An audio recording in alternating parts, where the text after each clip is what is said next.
Hello दोस्तों, आपका हमारे YouTube चैनल KR कार्टून 16 पर स्वागत है। सुनहरी मछली।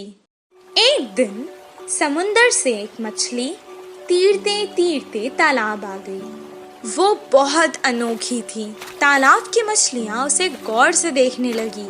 उसी वक्त एक मछुआरा वहाँ तालाब की मछलियाँ पकड़ने आया। तालाब के मछलियों को शिकारी के बारे में पता था। जैसे ही उसने जाल डाला, सारी मछलियाँ तुरंत वहाँ से भाग गई और ये सुनहरी मछली जाल में फंस गई। मछुआरे ने कहा, ये मछली तो कितनी बड़ी है, इसे मैं घर ले जाकर छोटे छोटे टुकड़े कर कर सुखा कर बहुत दिन तक खा सकता हूँ। ओ मछुआरे, मुझे मत मारो, मैं तुम्हारी मदद कर सकती हूँ। मछली की बातें सुनकर, अरे ये मछली तो बात भी कर सकती है, बताओ तुम मेरी क्या मदद कर सकती हो? अभी तो मैं तुम्हें तालाब से निकालकर घर ले जाता हूँ, वरना तो तुम मेरे हाथ से निकल जाओगी। वो मछली को पकड़कर घर को जाने लगा। वो घर पहुँच गया। वो कहने लगा, ए मछली, तुमने तो कहा था कि तुम मेरी मदद करोगी। मुझे बहुत भूख लग रही है, करो मेरी मदद अब। तभी अचानक उसके आगे बहुत सारा खाना प्रकट हुआ। वाह वाह, इतना सारा खाना! मैं तो तुम्हें यहाँ मारने लाया था, तुमने तो जादू ही कर दिया। इतना सारा खाना मुझे तुमने दिया, अब तो तुम मेरी सबसे अच्छी दोस्त हो। दोनों खुशी खुशी रहने लगे। एक दिन वो बहुत उदास था। मछली ने उसे देखा। क्या हुआ दोस्त, आज तुम बहुत उदास लग रहे हो। अब से तुम्हें मैं कभी नुकसान नहीं पहुँचाऊंगा। मेरी उम्र के बच्चे सभी पाठशाला जाते हैं, मुझे भी पढ़ना पसंद है, पर हर रोज मैं जाल लेकर मछली पकड़ने जाता हूँ। तुम पाठशाला क्यों नहीं जाते?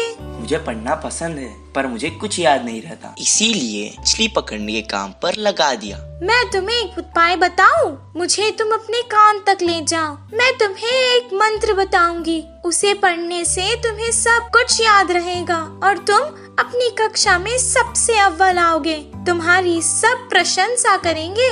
अच्छा बताओ। मछली ने उसके कान में एक मंत्र बताया। उसके बाद से जैसे उसने कहा था वैसे ही हुआ। मछली दोस्त, मैं बहुत खुश हूँ।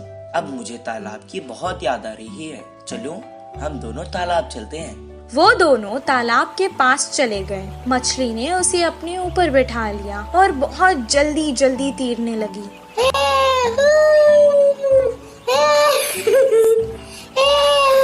और उसने सारे तालाब की सैर करवाई उसे। सबको देखकर वो बहुत खुश हुआ। जब उसका मन भर गया, वो वापस घर जाने लगा। मछली ने कहा, दोस्त, तुम अकेले ही क्यों जा रहे हो? मुझे भी अपने साथ ले जाओ। मैं जितना खुश पाठशाला में होता हूँ, आज मैंने देख लिया कि तुम उतना ही खुश तालाब में होती हो। मैं तुम्हें तुम्हारी खुशी से दूर नहीं कर सकता, इसीलिए मैं तुम्हें यहाँ छोड़कर जा रहा हूँ। मैं वापस जरूर आऊँगा दोस्त। इस कहानी से हमें ये शिक्षा मिलती है कि जिस काम में हमें खुशी मिलती है वही काम करना चाहिए और जहाँ रहने में खुशी होती है वही रहना चाहिए। कौवे की चालाकी।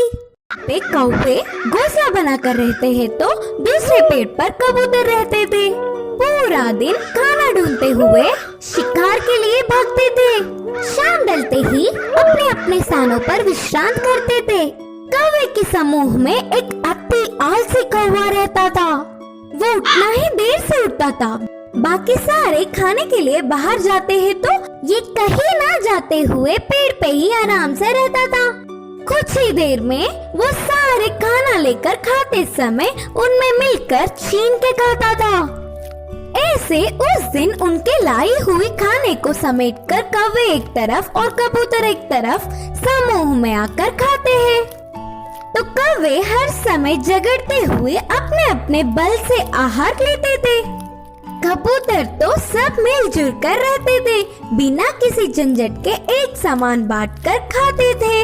उन कबूतरों की एकता देख आलसी कौवे ने सोचा कि आहा, उन कबूतरों को तो देखो कितने अच्छे हैं और हमारे देखो कैसे हैं। छी, अगर जन्म लेना ही है तो शेर की तरह लेना चाहिए या फिर कबूतरों की तरह लेना चाहिए। बोलकर बहुत ही उदास हुआ। कुछ देर सोच में पड़ गया और चालाकी से एक चाल चली। कपड़ों को रंग डालने वाले के घर जाकर सफेद रंग में डूब के उठा। उसके बाद अपने आप को शीशे में देखकर उछलने लगा। देखने के लिए कितना सुंदर हूँ, कोई भी मुझे कबूतर ही सोचेगा और कबूतरों के साथ अच्छे से गा सकूंगा। उड़ते हुए जाकर कबूतरों के समूह में मिल गया। धीरे से अच्छे से खा रहा था। खाने के लिए झगड़ा कर रहे कौवे को देख नफरत करने लगा। ऐसे कुछ दिन बाद उस आलसी कौवा बिना कष्ट किए आराम से रहने लगा। एक दिन भूख से बहुत खा गया। गले में खाना अटकने से पानी के लिए रोक नहीं पाया और तुरंत जोर से चिल्लाने लगा। इससे कौवे की पोल खुल गई और क्या, सारे कबूतर मिलके कौवे को चोट से मारते हुए भगा दिया। अरे बाबा, थोड़ी भी रहम ना खाते हुए चोट से मार रहे हैं। अब फायदा नहीं, मैं मेरे रूप में बदलना ही ठीक है, बोल के सोचकर पानी में डूबा। मजाक ये था कि वो कड़ी रंग होने के कारण वो गया ही नहीं। बिना कुछ समझते हुए अकेला ही रह गया। अब देख देख के भूख ना सह पाते हुए आखिर में कौवे के खाना खाकर उनके समूह के पास चिल्लाते हुए आया। वो कोई अजनबी पक्षी है समझकर सारे कौवे एक होकर उसे भगा दिया। उस आलसी कौवे की चाल विफल होकर उसके लोग भी आने नहीं देने से आखिर में अकेला रह गया। इस कहानी की नीति है कि बाजू वालों के लिए भागने से अच्छा हमारे लोगों से खुश रहे। जादुई बिजली। एक गांव में रामू, सोनू और मोनू नामक 3 दोस्त रहा करते थे। रामू एक किसान था। वो खेत में काम करके खुश रहता था। सोनू एक दूध वाला था। मोनू एक दुकानदार था। एक दिन तीनों दोस्त शहर को कुछ काम से गए। काम पूरा होने तक शाम हो गई। शाम को जब वो लौटकर गांव वापस जा रहे थे, उनको जंगल पार करके वापस जाना था। अचानक आसमान में बादल आ गए। कुछ देर तीनों दोस्त एक दूसरे से मशवरा करने लगे, फिर आगे चलते रहे। अचानक बादलों में बिजलियां कड़कना शुरू हो गई। बाप रे, बिजली को देख रहे हो? लगता है आज तो हम जंगल में ही फंस जाएंगे। हाँ हाँ, सही कहा तुमने। आज तो ऐसे ही लगता है। बहुत रात हो चुकी है, अब हमें आगे नहीं जाना चाहिए। हम जंगल के बीचों बीच है। अब अगर हम आगे जाएंगे तो भी खतरा है, पीछे जाएंगे तो भी खतरा है। इससे बेहतर है हम आगे चले जाएं। इतना कहकर वो बैलगाड़ी आगे चलाने लगा।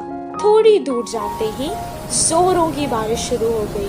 जंगल में बहुत ज्यादा अंधेरा था और ऊपर से तेज बारिश और बिजलियां कड़क रही थी। ये सब देखकर वो डरने लगे।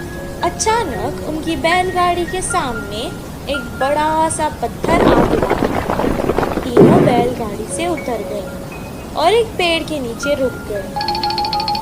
मैंने तो पहले ही कहा था वापस चले जाएंगे। सब देखो क्या हो गया। तुमने रामू की बात मानी ना, ऐसे ही होना था। पेड़ के नीचे खड़ के वो बारिश के कम होने का इंतजार करने लगे। आसमान से एक बहुत बड़ी बिजली उनके आगे खड़कने लगी। जंगल में बहुत ज्यादा अंधेरा था और ऊपर से तेज बारिश और बिजलियां भी कड़क रही थी। ये सब देखकर वो डरने लगे। उन्हें समझ आ गया था कि ये सब कुछ किसी दुर्घटना की ओर इशारा है। मुझे लगता है कि भगवान में से हम तीनों में किसी एक को सजा देना चाहता है। अब पता नहीं वो हम तीनों में से कौन है। ऐसा ना हो, मुझे लगता है भगवान हम में से किसी पापी को सजा देना चाहता है। अब पता नहीं वो हम तीनों में से कौन है। ऐसा ना हो किसी एक के कारण हम तीनों को सजा मिले। मैंने आज तक कोई पाप नहीं किया। मैं जाकर उस बिजली के आगे खड़ा हो जाता हूँ। अगर मैं पापी हूँ तो मुझे सजा मिलेगी। जैसा उसने कहा था उसे कुछ नहीं हुआ। वो वापस पेड़ के नीचे आकर खड़ गया। मोनू भी अपने मन में सोचने लगा, उसने तो कभी कोई पाप नहीं किया था। सोनू की तरह वो भी बिजली के आगे खड़ गया, उसे भी कुछ नहीं हुआ। अब रामू की बारी थी। वो सोचने लगा कि बाकी दोनों तो बच गए, अब भगवान को उसे ही सजा देनी होगी। लेकिन उसने भी तो कोई पाप नहीं किया था। वो डरते डरते बिजली के आगे खड़ गया। तभी अचानक बिजली वहां से पेड़ की तरफ चली गई और पेड़ के ऊपर गिर गई। पेड़ जल गया और उसके नीचे खड़े सोनू और मोनू मर गए। रामू को कुछ देर तक समझ ही नहीं आया कि आखिर हो क्या रहा है। दोनों दोस्तों की मौत पर वो बहुत दुखी हुआ और रोने लगा। हे भगवान, ये क्या हो गया? अगर अब मैं इन दोनों के बिना गांव जाऊंगा तो गांव के लोग मुझे ही इनका मौत का जिम्मेदार समझेंगे और मेरी बहुत बेइज्जती होगी। इससे बेहतर है मैं यहीं अपने दोस्तों के साथ मर जाता हूँ। रामू बहुत देर तक रोने लगा और रोते रोते वो भी मर गया।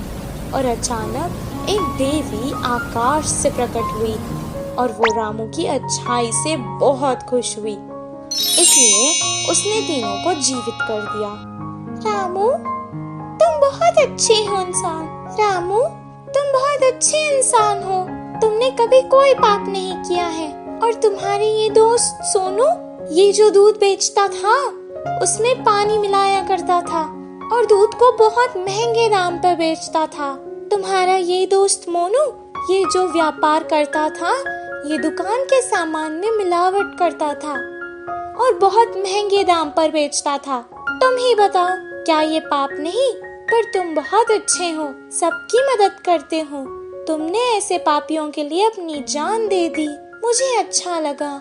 अब मैंने खुश होकर तुम तीनों को जीवित कर दिया है। सोनू, मोनू, तुम्हारी जिंदगी का कारण आज रामू है। अपने पाप छोड़ दो और अच्छे इंसान बन जाओ। सोनू मोनू ने अपनी गलती का पश्चाताप किया और अपने आप से वादा कर लिया कि अब वो कोई पाप नहीं करेंगे। और रामू जैसा अच्छा दोस्त पाकर वो बहुत खुश हुए। तीनों बैलगाड़ी में बैठकर वापस गांव आ गए। अगले ही दिन से वो अपने अपने काम पर लग गए। सोनू अब दूध में पानी बहुत कम मिलाता था और मोनू सही दाम पर सही तोलकर बिना मिलावट वाला सामान बेचता था। इस कहानी से हमें ये शिक्षा मिलती है कि अगर हम अच्छा करेंगे तो हमारे साथ अच्छा ही होगा। थैंक यू दोस्तों। अगर हमारा वीडियो पसंद आए तो चैनल को लाइक, सब्सक्राइब